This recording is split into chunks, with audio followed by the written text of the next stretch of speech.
இந்த அராஜகத்துக்கு முதல் பலியான இயக்குனர் நான். ஆனால் இவராது வந்து போராடி போயிருக்கின்றார். ஒருவேளை இந்த போராட்டத்தை நான் தொடங்கியிருந்தால் இன்னைக்கு இவங்களாம் அதை மாட்டியிருக்க மாட்டாங்களோ என்னவோ.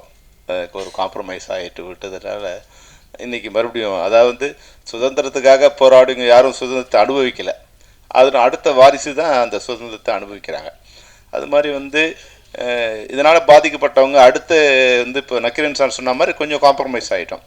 அப்போது அடுத்து யாரோ ஒருத்தர் வரும்போது அது அந்த எதிர்வினை ஆற்றும்போது அதுக்கு உண்டான இது வந்து தாக்குதல் தொடங்குது. சில நேரங்களில் வந்து ரெண்டு விஷயங்கள் இருக்குது. ஒன்று, நம்ம யதார்த்தத்தை புரிஞ்சுக்கணும், ஆனால் அதுக்காக அடிபணிஞ்சு போயிடக்கூடாது. இந்த ரெண்டுமே இருக்குது. இதுக்கு வந்து சரியான நான் வந்து முதல்ல வந்து கொஞ்சமாக ஒரு புலன் விசாரணைங்கிற படத்தில் ஆட்டோ சங்கருங்கிற இது எடுத்துக்கிட்டேன். ஆனால் அது வந்து அப்படியே பயன்படுத்தாமல் அதை சொன்னால் ஜனங்களுக்கு புரியணும், அவ்வளோதான். அந்த அளவு கூட வந்து லீகல் இஷ்யூ வராமல் எடுத்துக்கிட்டேன். அதனோட வெற்றி. அடுத்து வந்து கேப்டன் பவர்னு படம் எடுத்தேன். அதில் வீரப்பனோட இது வந்து அதையும் வந்து நான் வந்து ஜனங்க புரிஞ்சுக்கிற அளவுக்கு எடுத்துட்டேன். வீரபத்ரங்கிற பேரை வீரப்பனுங்கிற வீரபத்ரன் அப்படி கொஞ்சம் கொஞ்சம் மாற்றி வரும்போது அது வந்து இது ஒரு கற்பனை கதைன்னு வந்து ஒரு பொய்யை சொல்லி, இப்போது டைட்டில் படிக்கும்போதே தெரியும் அது வந்து பொய்யின்.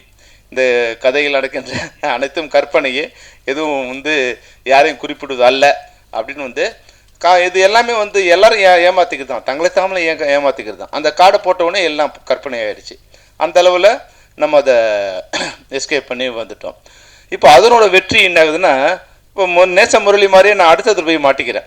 ஓஹோ, நம்ம வந்து இந்த உண்மை சொன்னா நல்ல ஜனங்கள்லாம் இதுவாக இருக்காங்க அப்படின்னு குற்றப்பத்திரிகைங்கிற மேட்டர் நான் எடுக்கிறேன். அப்போ ஒரு உண்மையை தெரிஞ்சுக்கிட்டேன், இந்தியாவில் உண்மையை சொல்லக்கூடாதுன்னு. இன்றைக்கி எவ்வளோ கற்பனை சொல்லலாம். இப்போ அவங்க சொன்னாங்க அழுதான் இல்லையா, ஒரே நிமிஷத்தில் வந்து ஜலதோஷம் போயிடுது, ஒரு வாரத்தில் முடிமுளைச்சிரு. இது மாதிரி எந்த வகையான கற்பனையும் சொல்லலாம், எவ்வளோ அபத்தமும் சொல்லலாம், எவ்வளோ அவதூறும் சொல்லலாம், எவ்வளோ வந்து ஆபாசமும் சொல்லலாம். ஆனால் இந்தியாவில் உண்மையை சொல்லக்கூடாது. இந்த புத்தி வந்து எனக்கு குற்றப்பத்திரிகைன்னு ஒரு படம் எடுத்த உடனே நான் தெரிஞ்சுக்கிட்டேன். அப்போ அடுத்து அதிலே போராடக்கூடிய சக்தி எனக்கு இல்லை. அதனால் நான் வந்து அதிலேருந்து கொஞ்சம் ரிலீவ் ஆகிட்டேன். அப்போ அதுக்கப்புறமா நான் யோசிக்கும்போது இது மாதிரி படைப்பாளிகள் வந்து அது பின்வாங்கக்கூடாது. ஆனால் இவங்களுக்கெல்லாம் வந்து சரியான முன்னுதாரணம் எதுன்னா நம்ம திராவிட இது வந்து ஒரு முன்னுதாரணமாக எடுத்துக்கணும். எப்படி வந்து பராசக்திங்கிற ஒரு படம், அண்ணாதுரை வந்து அந்த பேரறிஞர் அண்ணாதுரை சொல்லுவார் வந்து எனக்கு வந்து சென்சார் இல்லைன்னா 3 படத்துலேயே நான் வந்து திராவிட நாடு வாங்கிடுவேன்.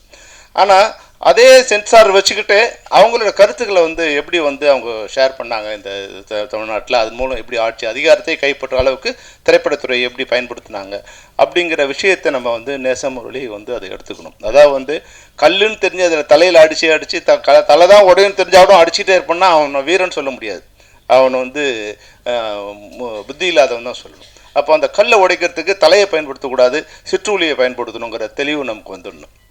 அப்போ இதில் வந்து இவர் சொன்னது ஒன்றும் பெரிய விஷயம் இல்லை. இப்போ வந்து நீங்கள் பாருங்கள், நடந்த விஷயந்தான் பொள்ளாச்சிங்கிறது எல்லாரும் தெரியும்.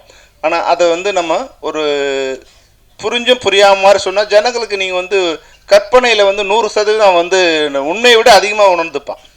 கொஞ்சமாக நம்ம சொன்னாவே போதும். ஆட்டோ சங்கர், நான் ஆட்டோ தர்மான்னு பேர் வச்சேன், அவ்வளோதான். அப்போ அவங்களே புரிஞ்சுக்கிட்டாங்க. நம்ம போய் நிறைய ஆட்டோ சங்கர்னு வைக்க வேண்டியதில்லை, அதில் லீகல் இஷ்யூஸ் வருது, வைக்கும்போது அந்த கேஸ் முடியல, அதனோட வாரிசுகள் பதில் சொல்லணும், இதெல்லாம் வருது. அப்போ கொஞ்சம் அதை ரெப்ரசன்ட் பண்ணுற மாதிரி ஒரு உண்மையை ரெப்ரசன்ட் பண்ணுற மாதிரியான வார்த்தைகளை பயன்படுத்தும் போது அதில் சட்டத்திலேருந்து வெளியே வந்துடலாம், நம்ம அதை பயன்படுத்த முடியும். அது மாதிரி ஒரே நேரத்தில் எல்லாரையும் பகைச்சிக்கிறது இருக்கு இல்லையா, அந்த எல்லாரையும் பகைச்சிக்கிற அளவுக்கு நமக்கு சக்தி இருக்கா அப்படின்னு நேசமுரளிக்கு எனக்கு எல்லாரையும் பகைச்சிக்கிறது.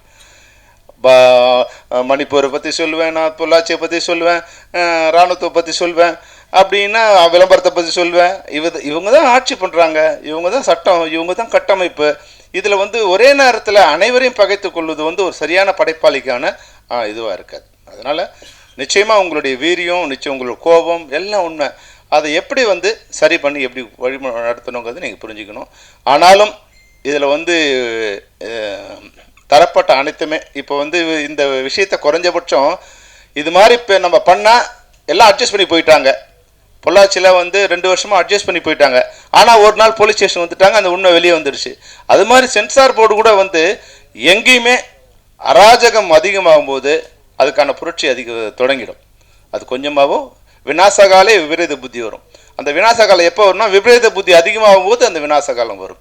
இப்போ உண்மையாகவே வந்து தேவையற்ற அடக்குமுறைகளை வந்து படைப்பாளிகள் மீது வரும்போது நான் செத்தாலும் பரவாயில்லன்னு ஒருத்தர் நினச்சிட்டான்னா அவனை எந்த இராணுவத்தை கொண்டும் அடக்க முடியாது. இந்த சட்டத்துக்கு பயந்து நான் வாழணும், இந்த சட்டங்களுக்கு பயந்து நான் வாழணும்னு நினைக்கிற வரைக்கும் தான் போலீஸு, இராணுவம், அதிகாரம், ஆட்சி எல்லாம். நான் செத்தாலும் பரவாயில்லன்னு ஒருத்தர் முடிவு எடுத்துட்டான்னா அவனை யாராலும் அடக்க முடியாது. அந்த நிலையை வந்து யாருக்கும் கொண்டு வந்துடக்கூடாது. அதுதான் வந்து இப்போ இந்த மீட்டிங் மூலமாக, இந்த கூட்டம் மூலமாக சம்மந்தப்பட்டவர்களுக்கு நான் கொடுக்குற விஷயம் என்னன்னா, நம்ம வந்து அதிகாரத்தில், அதாவது வந்து நம்ம வேலைக்கு வரும்போது இந்த வேலையை செய்ய தான் வந்திருக்குமே தவிர இந்த அதிகாரத்தையும் இந்த ஆட்சியையும் காப்பாற்றுறது அதிகாரிகளோட வேலை இல்லை, மக்களை காப்பாற்றுறது தான் அதிகாரிகளோட வேலை. ஆனால் இப்போ அப்படியே மாறி என்ன வந்துருச்சுன்னா, அதிகாரிகளோட வேலை என்ன வந்துருச்சுன்னா, இந்த அதிகாரத்தையும் ஆட்சியையும் காப்பாற்றுவது தான் மக்களுடைய அதிகாரிகளோட வேலைன்னு வந்துடுச்சு. இப்போ நக்கீரன் ஐயா சொல்லும்போது சொன்னாங்க பாருங்க, எந்த எஸ்பி வந்து பாலியல் இதில் வந்து மாட்ட போகிறாங்களோ அவங்களே அந்த பாலியல் இதுக்கு வந்து முதல்ல துணையாக இருந்திருக்காங்க. இப்போ பாருங்க, ஒரு பெண்ணு இந்த இதில் வந்து பத்திரிகைக்காரர் நக்கீரன் கோபால் மாதிரி வந்து மிக பிரபலமான தைரியமாக நம்மளாம் மிகப்பெரிய இதுன்னு நினைக்கிற ஒருத்தருக்கே இவ்வளோ பெரிய திரட்டு இருக்கும்போது நேச முறையெல்லாம் சுண்டக்கா மாதிரி அப்படி அமைக்கி சேர்த்துருவாங்க. அதனால் வந்து இதை புத்திசாலித்தனமாக கையாண்டு இந்த இதில் வந்து நீங்கள் வெளியே வரணும். நிச்சயமாக இப்போ சென்சார் போர்டு கூட வந்து நாங்கள் எங்களுடைய கோரிக்கை என்னென்னா, படைப்பாளிகளை வந்து நீங்கள் நசுக்காதீங்க. எல்லாரும் வந்து அமுங்கி போயிட மாட்டாங்க, ஒரு நாள் அது வந்து பிரளயமாக மாறும். அது மாதிரி வந்து யாரையும் ஒரு அழுத்தம் கொடுக்காதீங்க. சட்டத்துக்கு உட்பட்டு நீங்கள் வேலை செய்யுங்க. சட்டத்துக்கு உட்பட்டு என்ன சட்டமோ அதுக்குண்டான கட்டை கொடுத்து அதுக்குண்டான அதாவது வந்து ஒரு திரைப்படம் வந்து மக்களை வந்து கெடுத்துடக்கூடாது, அந்த அளவுக்கு தான் வந்து திரைப்பட தணிக்கையாளர் இருக்கணும் தவிர ஆட்சியை காப்பாற்ற வேண்டுங்கிற எண்ணத்தில் வந்து தணிக்கை குழு செயல்படக்கூடாது என்ற வேண்டுகோளுடன் நேச முரளி மிகப்பெரிய இயக்குநராக என்று வாழ்த்துடன் இந்த உரையை முடிக்கிறேன். நன்றி, வணக்கம்.